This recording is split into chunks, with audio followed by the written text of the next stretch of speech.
Chapter 13, Water-Soluble Vitamins, Screencast 7. This screencast will be focusing on vitamin B12. And one thing to notice here, if we look at good sources of vitamin B12, the majority of them are meat in nature or animal products. There are some exceptions to the rule here, but this is actually something that is a problem for vegetarians because, as I noted already, B12 comes from foods of animal origin. Here we're looking at how vitamin B12 is actually absorbed in the mouth. There's actually salivary glands that produce an R protein. Within the stomach, hydrochloric acid and pepsin release vitamin B12 bound to protein in food. Free vitamin B12 binds with R protein. Parietal cells secrete intrinsic factor. Within the small intestine, trypsin from the pancreas releases R protein from vitamin B12. Vitamin B12 links with intrinsic factor.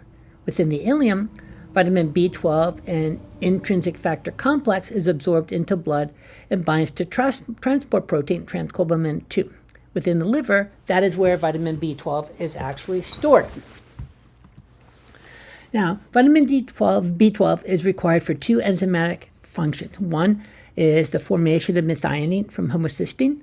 Methionine is a source of S-adenylmethionine, a methyl donor, and the metabolism of some fatty acids by methylmalonyl mutase. There are a number of issues that are tied into vitamin B12 deficiency. You may have heard of pernicious anemia, macrocytic anemia, neurological changes and nerve degeneration, also elevated plasma homocysteine concentrations, which may increase the risk for either a heart attack or a stroke. Here we look at a number of causes of vitamin B12 deficiency if we look at the different types of impairment. Severe malabsorption, insufficient intrinsic factor production. This is pernicious anemia and is considered to be an autoimmune disease. Someone that has removal of all or part of the stomach. Someone that's had gastric bypass surgery. Mild malabsorption, so this is limited vitamin B12 release from food protein. This is atrophic gastritis, may be caused by Helicobacter pylori infection. This limits hydrochloric acid production and the activation of pepsin. And remember, that's the enzyme that releases B12 from food protein. Occurs in 10 to 30% of older adults. Once again, gastric bypass surgery. It could be metformin, a drug that's used to lower blood sugar in type 2 diabetics, and drugs that block stomach acid production.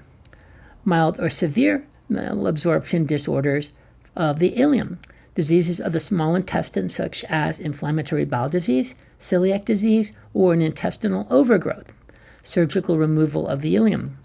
Low vitamin B12 dietary intake, this would be a long-term vegan or vegetarian diet, or the ingestion of breast milk from vitamin B12 deficient mothers.